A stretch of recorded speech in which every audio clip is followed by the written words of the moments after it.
ఏంట్రా కార్తీక్, ఏం నడుస్తుంది నీకు సత్యకి మధ్య అని తన ఫ్రెండ్ అడగగానే నేను ముందుకు వెళ్లకుండా అక్కడే ఆగిపోయి చూస్తున్నా కార్తీక్ ఏమంటాడా అని.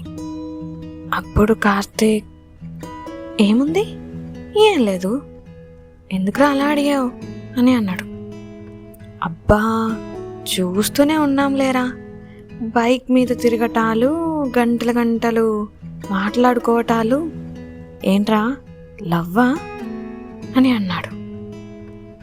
అప్పుడు కార్తీక్ గట్టిగా నవ్వుతూ, ఏంటి లవ్వా, అది తనకు నాకు మధ్య, జోక్ బాగుందిరా, మాట్లాడితే లవ్వా, బైక్ మీద లిఫ్ట్ ఇస్తే లవ్వా, మరి ఎక్కువ ఊహించుకుంటున్నావురా బాబు, నేను నార్మల్గానే ఉన్నా అని అన్నాడు. అప్పుడు తన ఫ్రెండ్, అంతేనంటావరా అని అన్నాడు. అదేరా, నువ్వు ఎక్కువ ఊహించుకోకు, తనకి నాకు లవ్వు, అయ్యే పనులు కావులే అని అన్నాడు. ఏమోరా, నీకు యూఎస్లో ఇదంతా నార్మల్ ఏమో, కానీ ఇక్కడ ఊర్లో ఇవి చాలా పెద్ద విషయం, అందుకే అలా అడిగా, అంతే, ఏమనుకోకు అని అన్నాడు. అప్పుడు కార్తీక్, అదేం లేదులేరా, వదిలే, అయినా ఈ లవ్వులు గివ్వులు మనకు సెట్ అవుతాయో చెప్పు, వెళ్దాం పదా అని అక్కడి నుంచి వెళ్ళిపోయాడు. వాళ్ళు వెళ్ళిపోయాక నేను అక్కడే ఒక రాయిలా నిలిచిపోయా.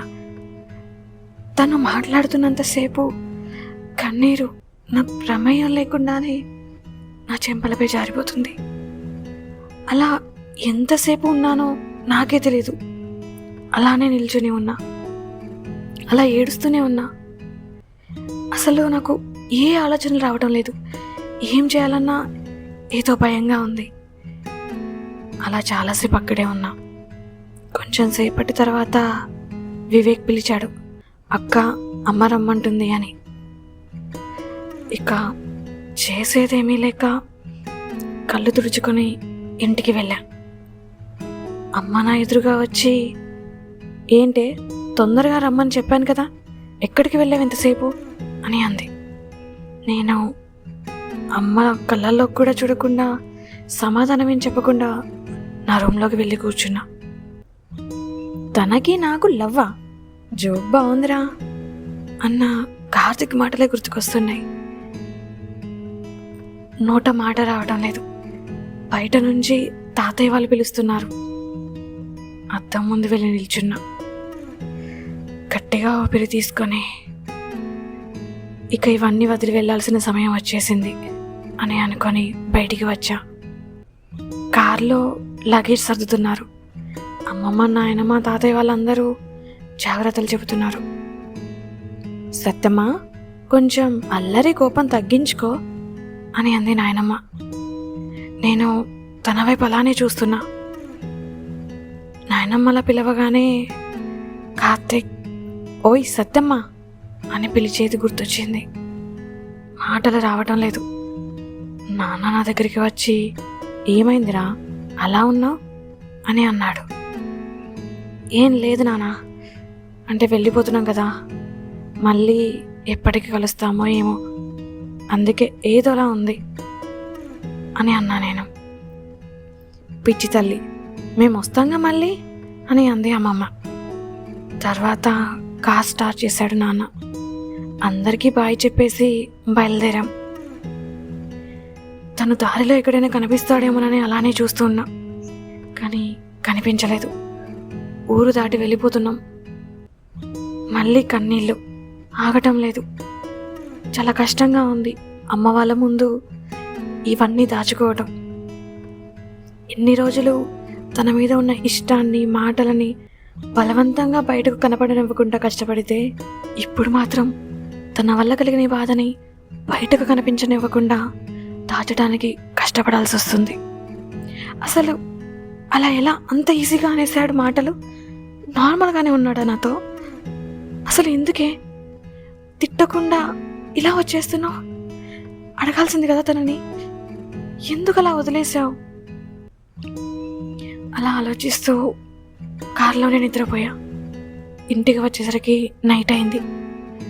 ఎవరితో మాట్లాడకుండా ఫాస్ట్గా నా రూమ్లోకి వెళ్ళి అలా బెడ్ మీద పడుకున్నా. అది నా రూమే అయినా ఏదో కొత్తగా ఏదోలా ఉంది. నేను ఎందుకు అంతలా ఇష్టపడ్డా తనని? తనకు అసలు కొంచెం కూడా లేదా?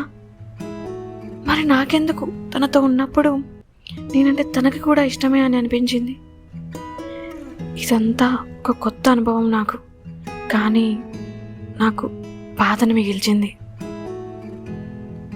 అలానే ఆలోచిస్తూ నిద్రపోయా. ఉదయం కాలేజ్కి వెళ్ళాలని అమ్మ నిద్రలేపింది.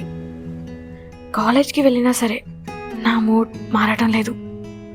నా ఫ్రెండ్స్ అందరూ ఏదో ఒకటి మాట్లాడుతూనే ఉన్నారు, కానీ నేను ఏదో ఆలోచిస్తూ ఉన్నా. అప్పుడే ఆకాష్ ఓ సత్యభామ అని అన్నాడు. కార్తిక్ ఏవండోయ్ సత్యభామ గారు అని పిలిచినట్టుగా అనిపించింది. అలానే ఆగిపోయా. అప్పుడు ఆకాష్ ఏంటి ఏమైంది అలా ఉన్నావు? ఇలా పూర్తి పేరు పెట్టి పిలిస్తే అయినా కోపంగా తిడతావని అలా అన్నా, కానీ ఇంత కామ్గా సైలెంట్గా ఉన్నావెందుకు అని అన్నాడు.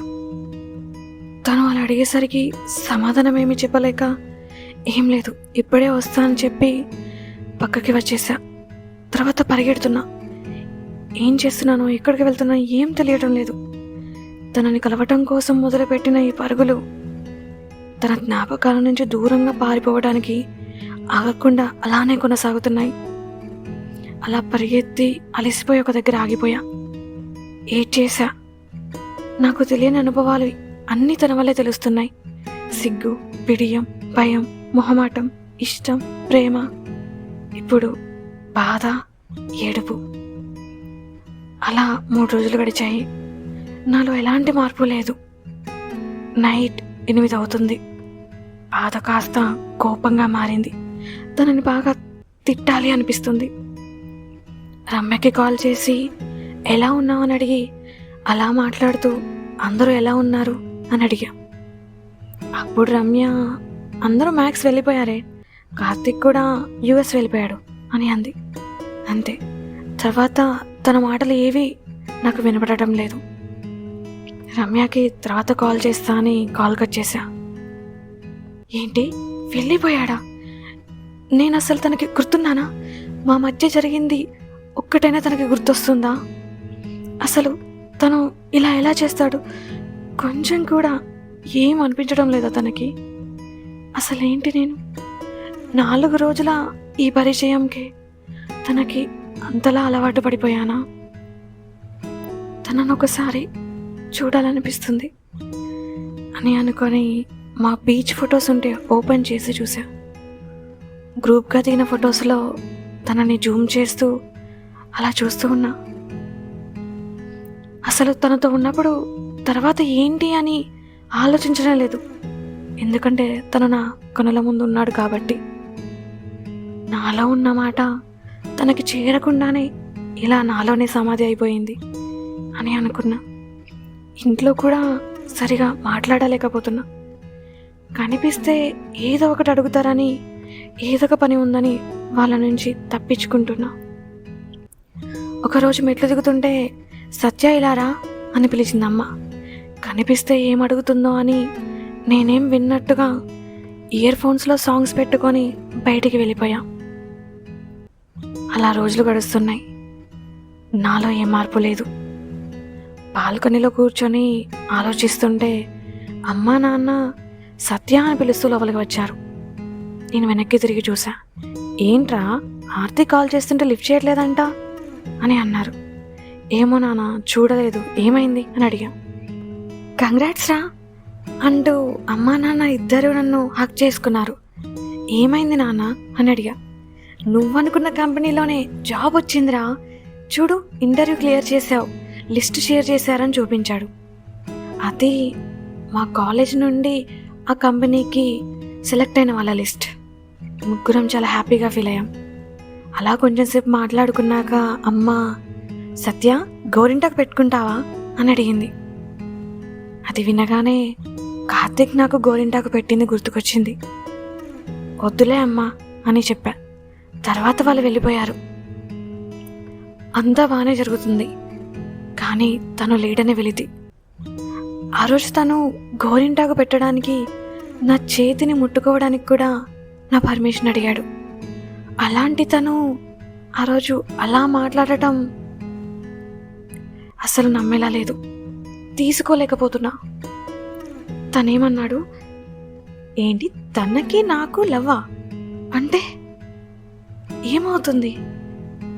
అసలు తనకి ఎందుకు నచ్చలేదు?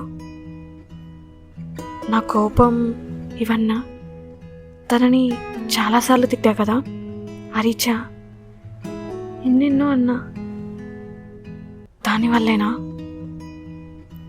అలానే మళ్ళీ ఆలోకంలోకి వెళ్ళిపోయా. కొన్ని రోజులు గడిచాయి. మార్చి నెల స్టార్ట్ అయింది. ఒకరోజు నాన్న ఉదయాన్నే నిద్ర లేపారు. అప్పుడు ఏం జరిగిందంటారు? సత్య, కార్తీక్, ఇది ఇంతటితో ముగిసిపోతుందా? కార్తీక్ ఎందుకు అలా చెప్పాడు? సత్యని ఎందుకు అలా చేశాడు? నిజంగా తను నార్మల్గానే ఉన్నాడా? మీకేమనిపిస్తుంది? అసలు వాళ్ళ డాడీ ఇంత ఉదయాన్నే ఎందుకు వచ్చి లేపారంటారు? ఇవన్నీ మీరు తెలుసుకోవాలి అంటే వచ్చే ఎపిసోడ్ వరకు వెయిట్ చేయాల్సిందే. అప్పటి వరకు స్టే ట్యూన్ టు నా ఊహాలోకం.